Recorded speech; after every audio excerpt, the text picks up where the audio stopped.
Ada hal yang terkadang membuat gregetan di dalam bernegara kalau pejabatnya tidak mengenal how the world work atau cara dunia bekerja dan who rule the world atau siapa sesungguhnya yang mengendalikan dunia. Banyak juga gara-gara terlalu memfokuskan ke geopolitik dan geostrategi yang digarapnya dari sisi lain yang berbeda dengan pejabat sekarang. Bosman ini dicap sok tahu, kemelinti, kementus di dalam masalah tata kelola bernegara. Ya memang gitu kalau dilihat sekilas. Kalau lebih dalam lagi ya lebih kemelinti lagi yang namanya Bosman ini. Tapi gak apa-apa juga kan. Di sini kita ada baiknya terus menjelaskan karena siapapun itu harus terpuasi bahwa si Sontoloyo ini ngomong pakai data atau ada ilmunya apa tidak, atau hanya orang halu yang konstan menceritakan impiannya yang bullshit ini untuk bisa dijalankan. Kita mulai dengan keheranan atas banyak pejabat yang sulit membedakan apa itu penaklukan dan penjajahan. Dunia ini bergeser, Bung. Dulu penjajahan, sekarang penaklukan. Terlihat beda, namun esensinya sama. Yang menggeser dunia itu siapa? Yaitu siapa saja yang mau rule, yang mau mengatur dunia atau yang sedang mengatur dunia. Ingat kata kuncinya, rule atau mengatur.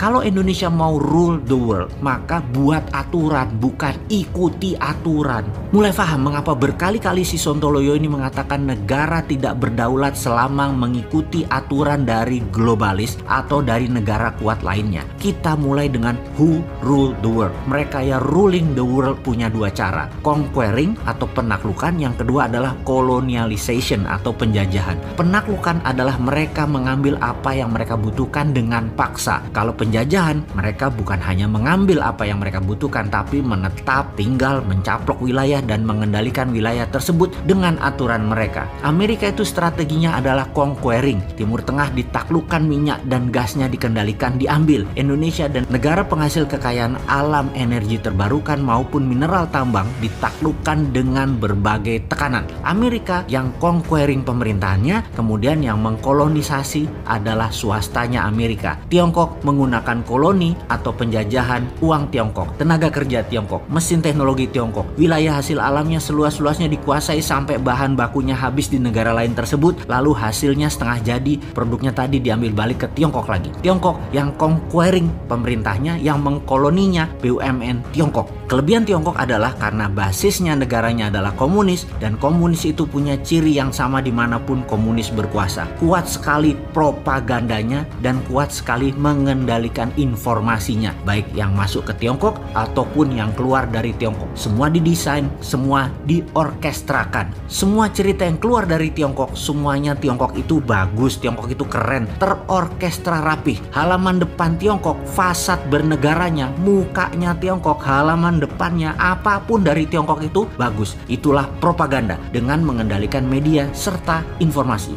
Ini kalau di Tiongkok hal seperti ini, propaganda itu masuk di Kementerian Pertahanan, masuk di DOD-nya, Department of Defense. Jadi ngerti ya mengapa di dalam Mardigu Nation DOD nanti akan diganti dengan Department of Warfare, Kementerian Peperangan. Indonesia akan ofensif terutama di non-kombatan warfare. Karena rapihnya pengendalian informasi, maka banyak negara terpesona dengan Tiongkok dan mau kerjasama dengan alasan Tiongkok punya uang, Tiongkok punya teknologi, Tiongkok punya SDM, dan punya manajemen tenaga kerja profesional. Jadi propaganda yang diletakkan pertama di seluruh dunia yang ditarget akan ditaklukkan oleh Tiongkok adalah mempropagandakan kebaikan Tiongkok. Di sini yang paling mudah ditaklukkan adalah pemahaman ilmu ekonominya. Pemahaman bahwa membangun itu perlu asing. Uang Indonesia nggak punya. Untuk membangun perlu FDI. Wih, cocok lah. Kena sudah di banyak negara strategi itu, terutama yang pejabatnya lemah. Nah, di sini kita harus membantu bangsa dan negara menyelesaikan masalah kekisruhan ekonomi yang saat ini dipukul oleh pandemi, yang hingga saat ini strategi menaklukkan COVID masih pakai vaksin, belum pakai kekuatan diplomasi luar negeri. Kita masuk ke visi how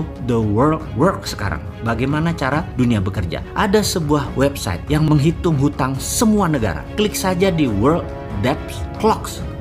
Web ini menginformasikan berapa setiap detiknya hutang itu bertambah, termasuk bunganya per detiknya yang harus dibayarkan. Begini melihat data tersebut. Kalau bernegaranya cemen, maka nggak akan paham apa isi informasi website tersebut. Ini kita jelaskan. Uang dolar sejak tahun 1971 tidak lagi pakai underlying emas. Amerika di zaman Nixon tidak pakai emas lagi mencetak dolarnya, tetapi pakai hutang, alias hutang tadi kan untuk proyek produktif. produktif. Nah, hutang tadilah underlying cetak uang. Itulah teori MMT yang dipromosikan oleh Hudson Institute, kamratnya si Nixon. Jadi dalam website worlddebtclocks.com terdapat angka, dan sebanyak itulah uang dolar dicetak oleh Amerika yang menghutang tidak hanya negara tapi swasta Amerika, juga negara Amerika juga ikut ngutang. Ingat, hutang Amerika itu besar tapi hutangnya dalam dolar juga, dalam mata uangnya juga, duit mereka sendiri. Jadi ya dicetak langsung ya langsung lunas. Tapi mereka tidak lunasi biar membengkak untuk bisa cetak uang lagi. Selama peminjamnya kan harus ada hal yang produktif. Selama uang dicetak untuk hal produktif, uang itu muter berlapis-lapis. Itulah yang tidak akan membuat dolar inflasi. Jadi kata inflasi juga kata defisit sebagai penganut MMT itu hanya mitos, itu hanya propaganda. Dengan cerita singkat ini mudah-mudahan paham maksud dan tujuannya ya. Pertanyaannya, berani nggak tidak mengikuti globalis dan berani nggak tidak mengikuti negara pengatur dunia? Berani nggak independen? Berani nggak nyetak uang sendiri? Berani nggak ngelawan itu semua?